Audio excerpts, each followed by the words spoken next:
Assalamualaikum warahmatullahi wabarakatuh. Alhamdulillahi rabbil alamin. Wassalatu wassalamu ala ashrafil anbiya'i wal mursalin. Wa ala alihi wa sahbihi ajma'in. Qala al-shaykhu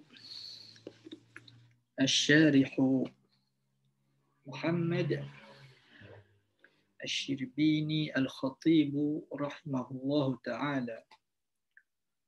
Wallahu alamun ala al-dhati al-wajib al-wujud al-mustahiq li jami'il mahamidi lam yattasim bihi siwahu tasamma bihi qabla an yusamma wa anzalahu ala adama في جملة الأسماء قال تعالى هل تعلم له سميا سورة مريم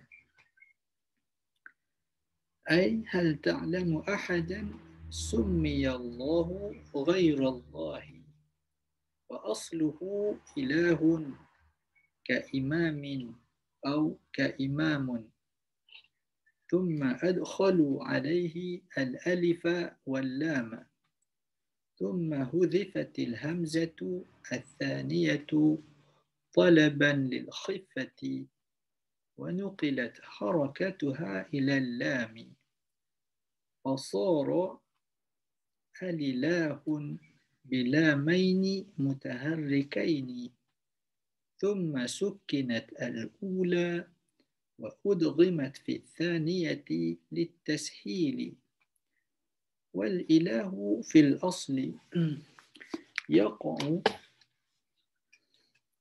على كل معبود بحق أو باطل ثم غلب على المعبود بحق كما أن النجم اسم لكل كوكب ثم غلب على الثريا وهو عربي عند الأكثر وعند المحققين أنه اسم الله الأعظم وقد ذكر في القرآن العزيز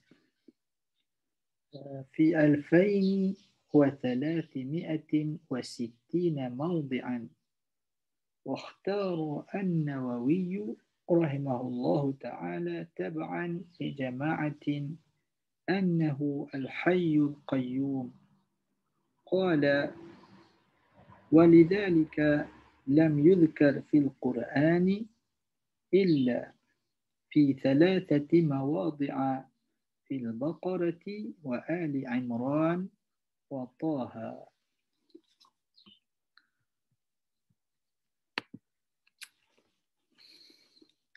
Jadi kita masih lagi mengenai Bismillahirrahmanirrahim.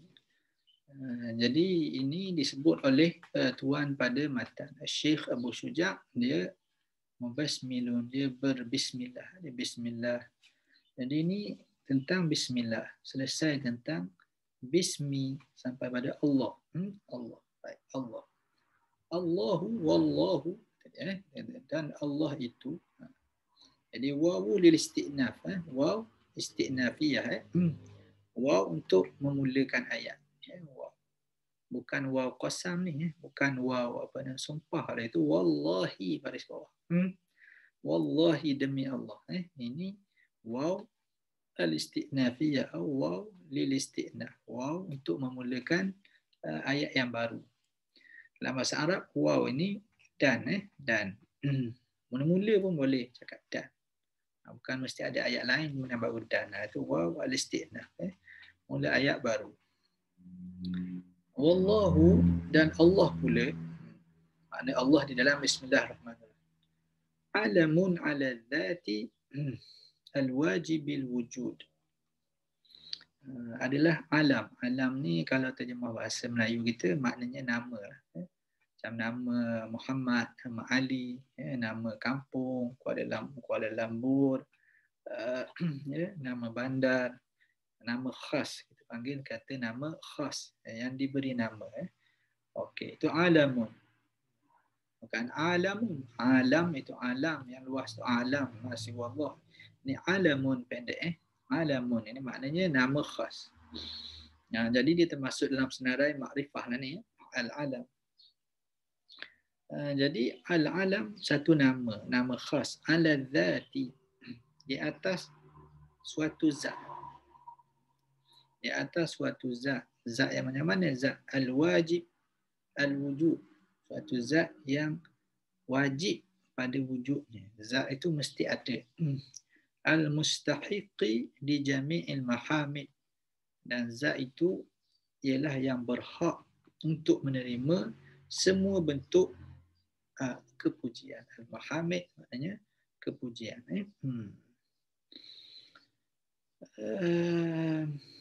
Jadi yang pertama ialah ala zat. Jadi nama pada zat.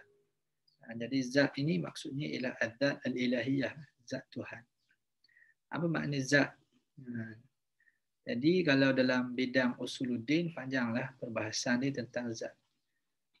Jadi lebih kurangnya az-zatu maknanya ialah ma qama bi nafsihi, apa yang berdiri dengan sendirinya. Ma qama bi nafsihi, lawan pada zat ialah as-sifah. As-sifah ma qama bi ghairihi. Itu istilah ulama apa? Usuluddin lah. Apa nama ni? Ma qama bi ghairihi. Sifat tu pula ialah apa yang berdiri dengan yang lainnya. Makna dia tak boleh berdiri sendiri. Dia mesti ada apa nama ni? Ada tempat yang lain atau sesuatu yang lain untuk dia berdiri. Itu makna sifat. Makna zat tadi dia berdiri dengan sendiri. Ya, itu susah juga ni, memerlukan kepada kefahaman pada akal lah, pada cara apa nama ni, cara berfikir lah, dan cara untuk kita membuat ayat ibarat ni panggil, cara untuk kita susunkan makna dia itu supaya betul sama makna dengan apa yang ada di dalam pemikiran. Itulah kerja ulama-ulama apa nama usuluddin ya. Mereka pun memberikan istilah-istilah untuk memudahkan kefahaman kita. Baik. Kemudian ada istilah yang hampir sama dengan zat itu dipanggil al-jirmu, jirim ya. Jirim. Jadi jirim itu apa pula? Jirim itu ialah al-jirmu ma tahayyaza bi nafsihi, apa yang memakan ruang, apa yang memakan ruang dengan dirinya. Maknanya dirinya itu memakan ruang. Dan regu dengan apa nama regunya ialah al-arad, arad regunya dengan jirim. Jadi arad pula ma apa nama ni, ma tahayyaza bi ghairihi, apa yang memakan ruang dengan apa nama ni, dengan yang lain. Maknanya dia tidak boleh makan ruang dengan diri sendiri, tak boleh. Itu makna. Jadi di situ ada zat sama lebih kurang makna dengan jirim dari segi satu aspek. Ada sama, kemudian ada beza. Ada sama dan ada beza. Ada muftaraq, ada muftaraq, apa namanya, ada mukhtalaf. Apa namanya dipanggil ada yang bukan, ada yang apa nama yang boleh disamakan dan ada yang tidak sama. Begitu juga dengan arad dan juga sifat. Jadi maknanya zat ini lebih umum dan sifat itu lebih umum. Sedangkan jirim dan arad itu lebih khusus. Jadi zat ini apa namanya, contoh buku. Ini buku. Katakanlah buku ini dipanggil jirim. Macam mana dipanggil jirim? Ma tahayyaza bi nafsihi, iaitu dia memakan ruang. Maknanya kalau buku ni dah ada di sini, ya, maknanya kita tak boleh letak benda lain ada di sini. Contohnya letak telefon, tak boleh lah. Sebab dah ada benda di sini, itu memakan ruang. Itu maknanya dia dah makan ruang. Itu makna ma tahayyaza bi nafsihi. Jadi buku itu dia dah mengambil ruang. Contohnya atas kerusi ni. Jadi saya duduk di sini, jadi saya dah makan ruang. Nama tahayyaza bin nafsi. Maka ini dipanggil zat. Dipanggil zat. Jadi buku tadi dipanggil zat. Manusia ni pun yang duduk atas kerusi ni pun dipanggil zat. Dipanggil zat satu masa, satu dipanggil juga dengan panggil dia sebagai jirim. Jirim. Jadi dia telah memakan ruang. Jadi jirim juga dipanggil zat. Cuma bezanya ialah jirim makhluk dengan beza zat makhluk dengan zat Tuhan. Itu beza dia. Adapun zat Allah Ta'ala itu, maka dia tidak memakan ruang. Dia bukan ada tempat, tidak bertempat. Tidak makan ruang. Adapun jirim, maka dia makhluk. Makhluk ni dia makan ruang. Itu makna. Dia menggunakan ruang. Jadi buku, dia adalah zat dan dia juga adalah jirim. Manusia yang duduk atas kerusi itu, dia adalah zat dan dia juga adalah jirim. Allah Ta'ala dia ada zat, tetapi dia bukan jirim. Itu makna. Kemudian apa makna sifat? Sifat dan makna arad. Jadi arad itu maknanya ialah yang berdiri pada yang lain. Berdiri pada al-ardu ma tahayyaza bi ghairihi, yang berdiri pada yang lain. Yang memakan ruang pada yang lain. Yang lain itu maknanya pada apa tadi? Pada jirim yang tertentu. Contohnya buku ni. Ni buku. Dia dah ada makan ruang. Tapi yang arad tu macam mana? Yang arad itu dia sama macam sifat. Sifat itu samalah, iaitu yang berdiri pada yang lain daripadanya. Apa dia? Contohnya warna merah. Warna merah. Ini macam mana nak berdiri merah itu? Merah itu boleh ke dia berdiri tanpa zat pada buku ni? Boleh. Ataupun tanpa dia punya jirim. Tak ada jirim. Merah saja. Macam mana? Jadi tak boleh. Merah itu dia mesti ada sesuatu untuk dia berdiri itu. Mesti ada zat ataupun jirim yang dia berdiri padanya. Itu dia. Baru boleh ada dia. Kalau tidak, dia ada dalam pemikiran kita, tapi dia tak boleh ada fil kharij, tak boleh ada di luar ni, tak nampak, tak boleh. Merah tak boleh nampak, tak boleh. Itu makna zat umum dia. Itu makna sifat umum. Kita kata bila dah ada ada zat tadi ataupun jirim ni, maka bolehlah kita menyifatkan dia. Jadi zat dan jirim ini dia menerima sifat. Apa lagi sifat dia? Tebal, contoh. Dia tebal. Apa lagi sifatnya? Berat, contoh. Itu sifat.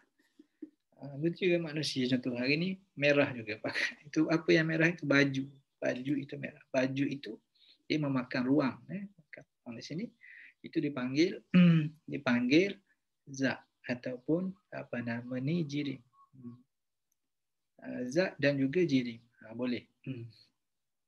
Dia makan ruang dan dia berdiri sendiri. Samalah dia zat dan jirim. Kemudian dia ada sifatnya. Ada sifat. Apa sifat dia? Sifat pada baju ni merah. Apalagi licin. Apalagi ringan. Apalagi cantik. Jadi ini semua merupakan sifat. Sifat. Jadi sifat ni dia tak boleh berdiri sendiri. Itu maknanya. Tidak boleh berdiri sendiri. Contohnya, apabila kita pergi ke kedai atau pergi ke tempat lain, maka kita nak membeli sesuatu. Kita nak beli, kita tak boleh beli sifat. Tak boleh. Tak boleh beli sifat. Macam mana nak beli sifat? Saya nak beli merah satu, contoh. Ataupun saya nak beli bulat satu. Apa yang tuan kedai boleh bagi pada kita? Dia tak boleh bagi. Itu maknanya dia tidak berdiri sendiri. Dia tidak berdiri sendiri. Apa yang nak merah? Merah apa? Cat merah. Cat itu merupakan zat dia. Ataupun jirim dia. Barulah dia boleh menerima sifat. Itu makna sifat.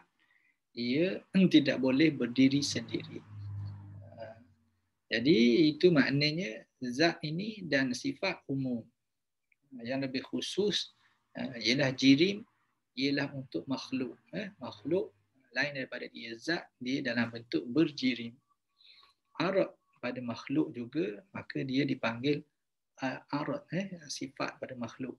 Dia sifat dan juga dipanggil arad pada makhluk. Adapun pada Allah Ta'ala, maka dipanggil dia zat saja. Dia tidak ada, tidak bertempat. Zat maqama binafsi. Dan sifat, dia ada sifat, dia tidak ada arad.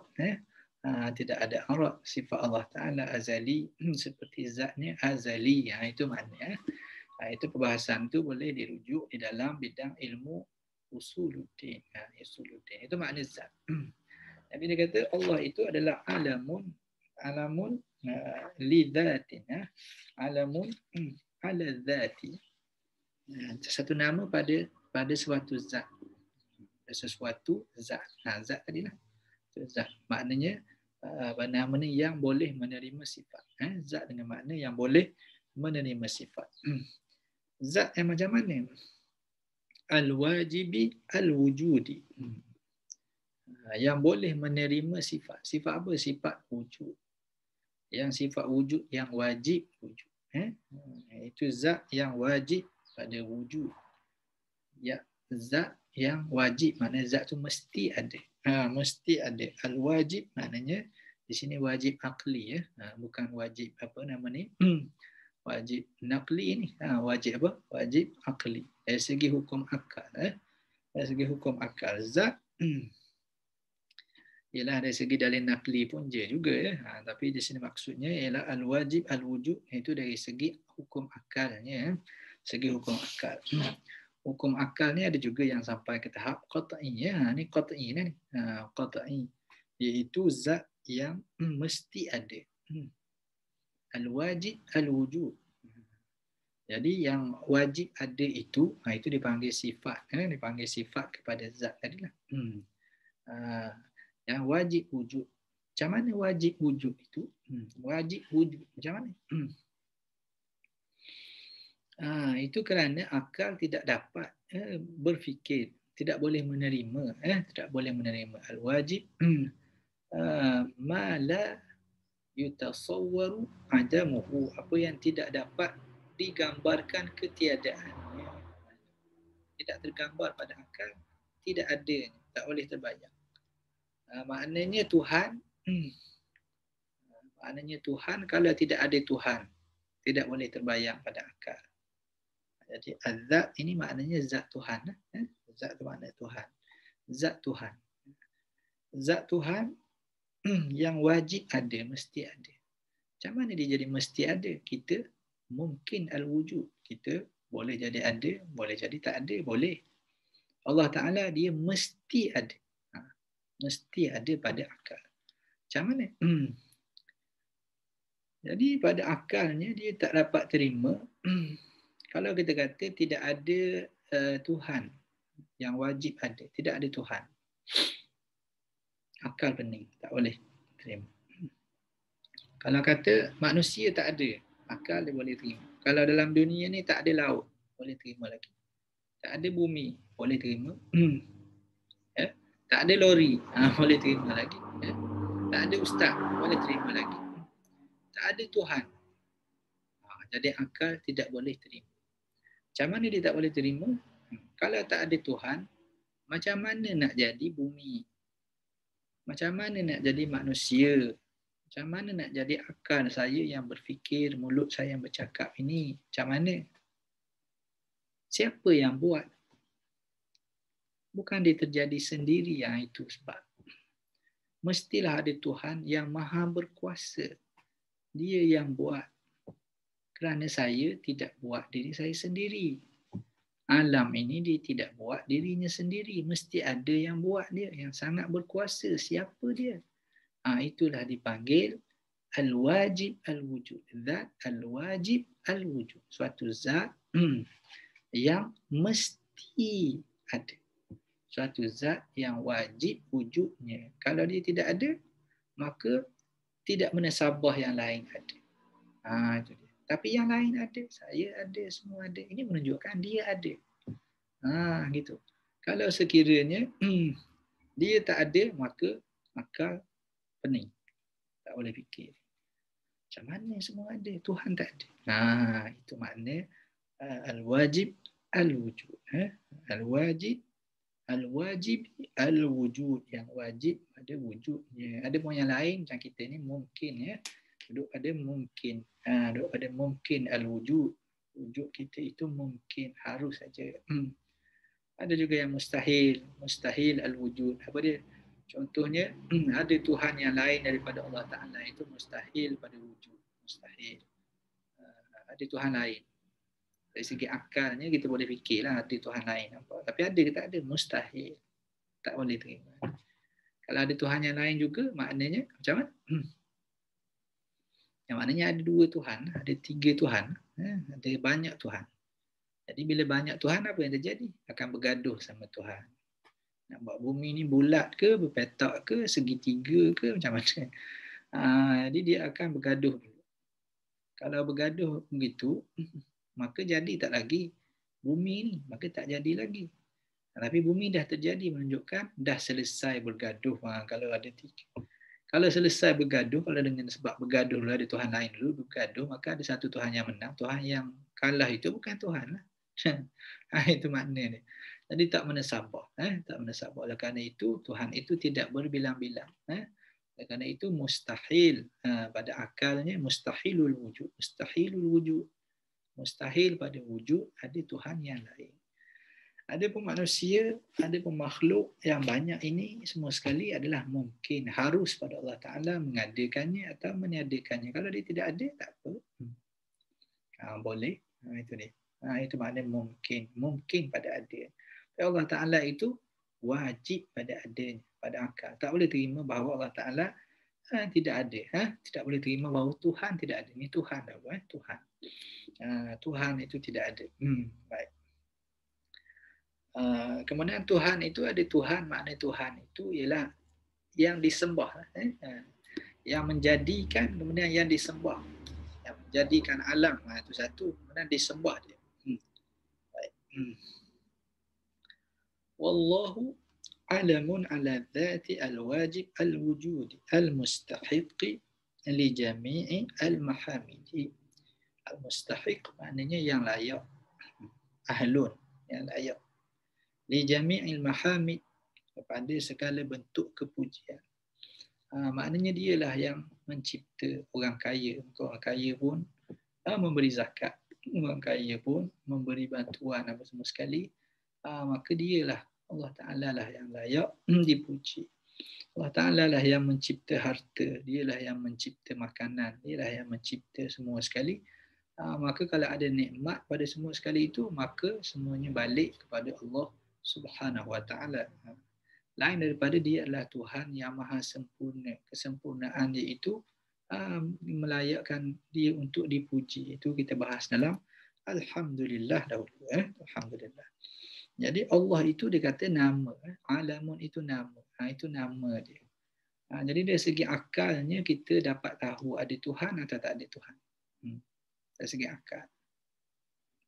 Dari segi akalnya kita bernama ni tahu bahawa mesti ada Tuhan. Kerana akal tak boleh terima tak ada Tuhan. Tak boleh. Macam bahasan tadi lah. Macam perbahasan tadi. Kemudian Tuhan tu nama apa? Itu nama. Itu perbahasan tentang nama. Nama apa? Nama apa Tuhan? Maka perbahasan tentang nama ni tak boleh lah. Nama ni mesti kita tanya Tuhan. Tuhan dia yang bagi tahu nama. Baru kita tahu apa namanya. Baru kita tahu.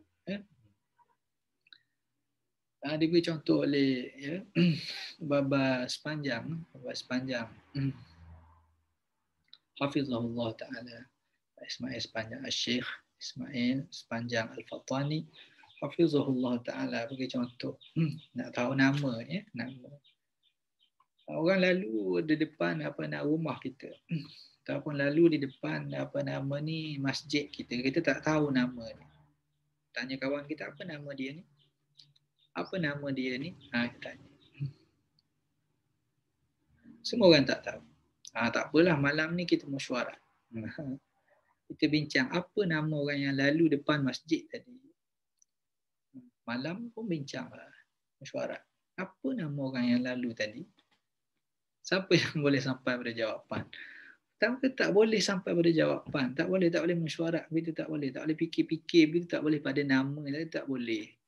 Maka macam mana caranya? Caranya ialah pergi cari orang tu, tanya dia nama apa. Ataupun tanya pada orang yang tahu dia itu nama apa. Begitu. Baru kita tahu nama kawan tu. Itu. Maka Allah Ta'ala dia ada nama. Dan nama dia itu dia bagi tahu. Dia bagi tahu nama dia Allah. Allahu la ilaha illahu. Allah. Tidak ada Tuhan selain daripada dia. Itu nama. Itu nama Allah Ta'ala. Ini lebih kita orang Islam. Lain daripada kita tahu nama Tuhan. Lain daripada kita tahu Tuhan itu ada. Kita tahu nama Tuhan kita. Jadi beberapa tahun yang lepas ada timbul masalah. Orang Kristian di Malaysia ni minta supaya dia kata nama Tuhan dia pun Allah juga. Kita dah lama bagi tahu dia. Kata Allah adalah Tuhan. Dia tak percaya. Dia tak percaya. Tiba-tiba dia kata nama Tuhan dia ialah Allah juga. Ini kita kata macam mana? Kita kata kasihan. Kasihan. Sembah Tuhan dah lama, tapi nama Tuhan tak tahu. Ini kelebihan kita orang Islam. Kita sembah Allah Ta'ala dan Allah Ta'ala bagi tahu namanya. Dan bagi tahu juga nama-namanya yang mulia yang lain. Asma'ullahi al-husna. Nama-nama Allah Ta'ala yang baik dan terpuji. Allah Ta'ala bagi tahu kita nama dia. Ini ya.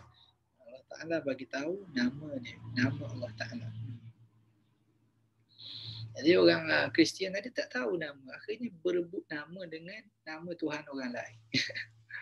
Itu teruklah beratus tahun menyembah Tuhan. Tak tahu nama Tuhan dia. Baru tahu. Sak-sak. Kejap ni baru tahu. Itu berat lah. Itu kasihan. Sebenarnya ada teknik lah di situ. Teknik untuk buat apa? Teknik untuk Kristianisasi lah. Tujuannya ialah untuk menterjemahkan Bible. Pakai nama Allah. Kata Tuhan dia tak pakai Tuhan saja. Nak pakai Allah. Tak nak sebut Tuhan. Nak sebut Allah juga.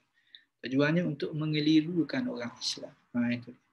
Apa hukum memakai nama Allah Ta'ala pada orang bukan Islam? Boleh ke orang bukan Islam panggil Tuhan dia Allah? Boleh ke? Jadi dulu 2-3 tahun lepas ada perbincangan hangat lah tentang perkara tersebut.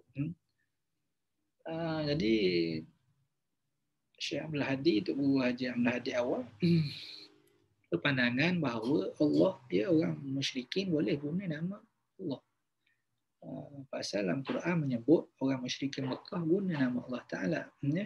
Kalau ditanya pada mereka siapa mencipta langit dan bumi, la yaqulunna Allah. Nescaya mereka kata Allah. Jadi dia guna nama Allah juga. Walaupun dia musyrikin, Allah, dia kata Tuhan. Dia boleh tak orang musyrikin gunakan nama Allah? Maka boleh. Kata Syekh Abdul Hadi. Dan demikian juga kata Tuan Guru ni Abdul Aziz Nikmat rahimahullah ta'ala. Dia berpandangan boleh pakai nama Allah Ta'ala, boleh. Orang Kristian boleh. Kerana asalnya seperti hujah tadi. Demikian juga ulama-ulama perbahasan ini bukan perbahasan di Malaysia saja, perbahasan dia luas di seluruh dunia. Ulama kebanyakannya menyatakan boleh. Kemudian datang Syekh Dr. Harun Din menyatakan tak boleh menggunakan nama Allah bagi orang yang bukan Islam. Tak boleh. Tak boleh. Ini dia sebut. Antara hujah disebutkan, dia kata dalam Quran ada sebut nama Allah ini 2,360 tempat. Pada 2,360 tempat dalam Quran. Mana dalam Bible ada sebut nama Tuhan Allah dalam Bible? Siapa ni tiba-tiba nak sebut Allah? Maka bertembunglah dua pendapat yang besar ini. Maka kerana mereka itu adalah orang yang rahimahumullah ta'ala wa hafizahumullah. Dua di kalangan itu sudah pun kembali ke rahmatullah. Maka diadakan perbincangan di kalangan yang 3 orang ulama ini. Perbincangan mereka itu akhirnya merumuskan suatu pendapat yang kita pakai sehinggalah pada hari ini. Iaitu hukum asalnya adalah dibolehkan Allah itu untuk orang bukan Islam menggunakan nama Tuhan dia pun Allah boleh. Hukum asalnya. Tetapi dari segi spesifik hukum, iaitu masalah untuk menterjemahkan kitab Injil, meletakkan Tuhan Kristian dengan nama Allah, maka tidak dibolehkan kerana dia mengelirukan orang Islam. Tujuannya untuk mengelirukan orang Islam. Maka dipakailah apa yang seperti sebelum ini, nama yang lebih umum, iaitu Tuhan saja. Allah, maka dalam agama Kristian dia banyak lagi Yahweh apa, banyak lagi nama yang lain, the Lord, Tuhan, boleh pakai lagi. Itu boleh mengelakkan kekeliruan dan boleh mengelakkan permusuhan. Jika tidak, maka nanti akan ada orang buat selamat datang ke gereja Allah. Tentulah akan menyebabkan orang Islam akan marah dan menjadi masalah pertempuran pula dari segi agama apa semua sekali. Pergi ke ke hospital, jumpa orang sakit dan seumpamanya. Orang sakit, marilah masuk agama Kristian, nanti Allah akan meredai kamu. Penggunaan itu ada menimbulkan kekeliruan, dan itu adalah merupakan suatu mudarat pada agama besar. Kerana itu mudarat itu hendaklah ditolak. Maka bersepakatlah syuyukh al-thalathah itu, 3 orang syekh itu bersepakat asalnya adalah boleh. Tetapi dalam masalah gereja nak menterjemahkan Tuhan itu dengan Allah, maka tidak dibolehkan kerana banyak mudaratnya dan ada mengandungi kekeliruan yang banyak. Jadi itu halus para ulama kita di dalam mencari hukum. Bukan mereka itu menegakkan hujah semata-mata untuk menunjukkan mereka itu hebat, ada kelebihan dan seumpamanya. Tetapi mereka itu mengkaji daripada kitab Allah, mengkaji daripada sunnah Rasulullah SAW dan memahami memahami sebab sesuatu hukum bagi sesuatu yang boleh difikirkan maknanya. Maka semua sekali mendatangkan kepada kita suatu hukum itu kelebihannya para ulama rahimahumullahu ta'ala. Baik. Lam yattasim bihi siwahu. Tidak bernama dengannya selain daripadanya. Tak ada yang nama Allah selain daripada Tuhan yang sebenar itu, tak ada. Allah saja yang nama dia Allah. Tak ada orang nama Allah. Tak ada. Tak ada sesuatu nama Allah. Tak ada. Dia saja. Dia saja. Ada juga orang nak bagi nama Allah disebut dalam kitab-kitab. Orang kafir lagi lah. Dia nak menghina Islam. Maka dia nak bagilah nama anak dia nama Allah. Supaya ini Tuhan kamu. Senang dia kata pada orang Islam. Apabila kitab-kitab disebut ada orang yang menamakan anak dia Allah. Maka dipanah petir. Dipanah petir. Jadi sampai sekarang tak ada orang berani namakan anak dia Allah. Tak ada. Kalau kiranya nak menundukkan orang Islam, nak menghina dan menyindir orang Islam, bagi nama orang itu nama Allah. Maka engkau orang Islam ini Tuhan engkau, Allah nama dia. Tak ada orang boleh bagi nama Allah. Itu maknanya. Lam yattasim bihi siwahu. Tak ada yang bernama dengannya selain daripada Allah Ta'ala. Tasamma bihi